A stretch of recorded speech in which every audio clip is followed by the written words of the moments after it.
నమస్తే, welcome to dot news. అక్క తమ్ముడు కయ్యానికి కాలు దువ్వారు. నంద్యాల గడపలో దుమ్ము రేపుతున్నారు. నవనందుల అడ్డాలో నరాలు తెగే ఉత్కంఠ రేపుతున్నారు.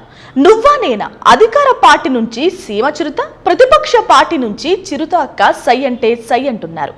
గెలుపు ఎవరిదో కానీ ఎన్నికల రణరంగం మాత్రం నిప్పులు కక్కుతోంది. సత్తిరెడ్డి కోట్లు ఖర్చైనా పర్లేదు కానీ మనోడు ఓడిపోకూడదనే డైలాగులతో సీమ నేతల నెత్తురు కుతకుతమని ఉడుకుతోంది.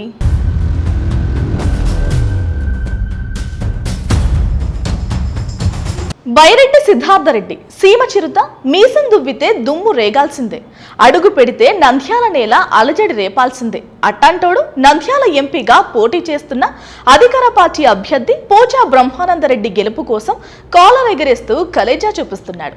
7 నియోజకవర్గాల్లో సైతం ఫ్యాన్ జెండా ఎగరాలని 24/7 అన్ని సెగ్మెంట్లలో చెమటోడుస్తున్నాడు. నంద్యాల ఎంపీతో సహా ఎమ్మెల్యే అభ్యర్థులందరినీ గెలిపించి సీఎం దగ్గర తన చరిష్మా చూపించుకోవాలని యువరక్తం వేడి చూపిస్తున్నాడు.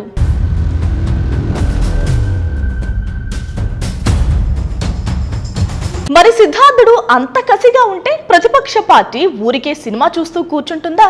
అతడికి తగ్గ మనిషినే బరిలోకి దింపింది. అతడి బ్లడ్ రిలేషన్ క్యాండిడేట్ నే కథన రంగంలోకి తోసింది.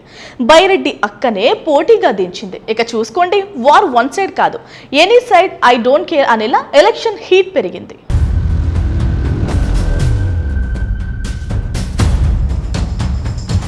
బైరెడ్డి శబరిరెడ్డి సిద్ధార్థరెడ్డి పెదనాన్న, బైరెడ్డి రాజశేఖర్ రెడ్డి కూతురు. సిద్ధార్థకు స్వయాన అక్క. మొదట్లో బీజేపీలో ఉన్న శబరి ప్రస్తుతం సైకిల్ ఎక్కింది. టీడీపీ ఎంపీగా బరిలోకి దిగింది. తమ్ముడు ఎంత తోడైనా భయపడేది లేదని, తానే గెలుస్తానని శబరి శపథాలు చేస్తోంది. తమ్ముడు కూడా అక్కను కామెంట్ చేయకుండా సైలెంట్ గా సత్తా చూపిస్తున్నాడు. సీమలో ఇప్పుడిదే హాట్ టాపిక్.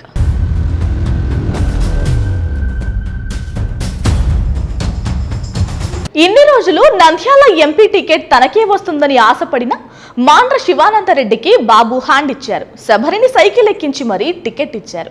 ఇదే మాండ్రకు మండుతోంది.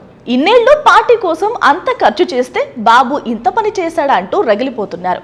అటు సిద్ధార్థరెడ్డి మాత్రం నంద్యాల గడ్డ అయినా, నంది కొట్కూరు అడ్డా అయినా గెలుపు ఫ్యాన్దే అంటున్నారు. మరి అక్కా తమ్ముడి ఫైట్ లో ఎవరిది గెలుపో తేలాలంటే జూన్ 4వ తేదీ వరకు వెయిట్ చేయాల్సిందే. Please subscribe dot news.